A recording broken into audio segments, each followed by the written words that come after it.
So students, हम लोग शुरू करने वाले हैं क्लास 5 चैप्टर 12 अनमोल मोती। यह एक प्रेरक कथा है, तो चलिए इसे शुरू करते हैं। प्राचीन समय की बात है। समुद्र के किनारे किसी गांव में एक मछुआरा रहता था। मछुआरे का नाम आनंद था। उसके पास जाल और नौका दो ही वस्तुएं थीं जिन्हें उसकी संपत्ति कहा जा सकता था। इसके अतिरिक्त उसके घर में एक टूटी चारपाई और मिट्टी के कुछ बर्तन अवश्य थे, जिसे संपत्ति नहीं कहा जा सकता। आनंद दिन भर समुद्र में मछलियां पकड़ता और शाम ढले समीप के शहर में बेच आता था। इससे पति पत्नी दोनों का गुजारा चल जाता था।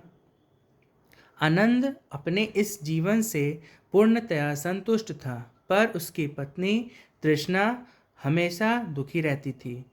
उसकी लालसा थी कि वह अमीर बने और अमीर लोगों की तरह रहे। एक दिन आनंद के जाल में एक बड़ी सीप फंस गई। वह उसे घर ले आया। उसकी पत्नी ने उसे देखा तो वह उसे साफ करने बैठी। सीप के आवरण से वह कई बटन बनाकर बेच सकती थी। उसे एक अच्छी साड़ी की ज़रूरत थी। उसे विश्वास था कि इस सीप के बटनों से वह साड़ी खरीद सकेगी। जैसे ही उसने सीप को साफ किया, उससे एक अंडाकार मोती निकला। वह मोती देखकर बहुत खुश हुई। उसने आनंद से कहा, तुम इस मोती को बेच दो। इतना बड़ा मोती सारी दुनिया में कहीं ना होगा, अतः इससे काफ़ी कीमत मिल जाएगी। फिर हम शान से रहेंगे। अचानक मोती से आवाज़ आई, मुझे मत बेचो, अपने पास ही रखो। इसके बदले मैं प्रत्येक दिन सुबह तुम जो मांगोगे वह मैं तुम्हें दे दूंगा। आनंद मोती को देखकर बड़ा चकित हुआ। उसने उसकी बात मान ली। अगले दिन सुबह उसने उससे अपने लिए एक महल मांगा। तुरंत ही झोपड़ी की जगह एक महल बन गया। महल तो बन गया, पर उसमें पानी की व्यवस्था नहीं थी। सुबह तृष्णा के कहने पर आनंद ने मांगा कि महल में पानी की व्यवस्था हो जाए। उसी समय वहाँ एक बढ़िया कुआं भी बन गया। परंतु जब वे महल में रहने लगे तो उन्होंने अच्छे कपड़े की भी मांग की। महल की अलमारियां कपड़ों से भर गईं। उस रात तृष्णा ने आनंद से कहा, इस महल में टूटी चारपाई, फटे पुराने कपड़े और मिट्टी के बर्तन अच्छे नहीं लगते। मोती से कहो, हमें सुंदर कपड़ों तथा महल को पलंग और कुर्सियों से सजा दे।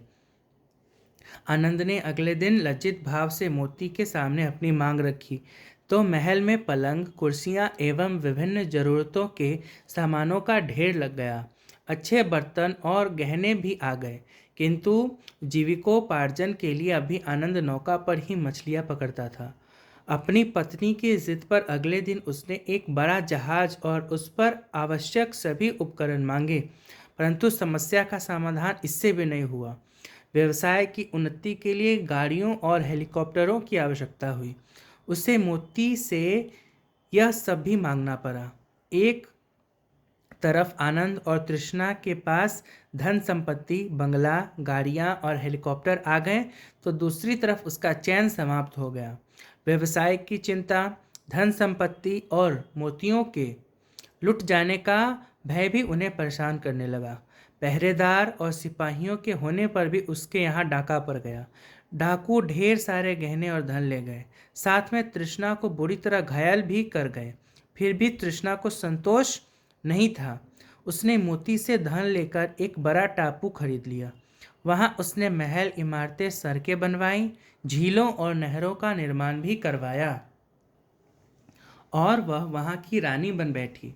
मुफ्त में मिल रहे धन और सुख सुविधाओं ने आनंद और तृष्णा को आराम तलब बना दिया। पहले तो वे समुद्र में मीलों तैर लेते थे, लेकिन जब से उन्हें मोती मिला था, उन्होंने मेहनत से मुंह मोड़ लिया था। अब वे थोड़ा सा चलते और हाँफने लगते थे।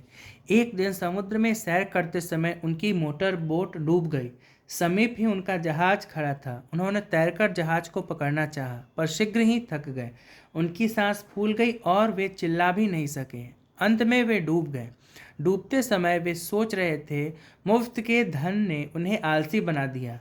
वे मेहनत करने की बजाय मांगने में विश्वास करने लगे। आज यदि वे मेहनत कर रहे होते तो कभी नहीं डूबते। मनुष्य का सबसे बड़ा अनमोल मोती मेहनत ही है। परंतु अब पछताए से क्या होगा? अंतिम समय में बुद्धि आई तो वे उनका उपयोग करने के लिए जिंदा न रहे। यहीं पे हमारी कहानी समाप्त होती है।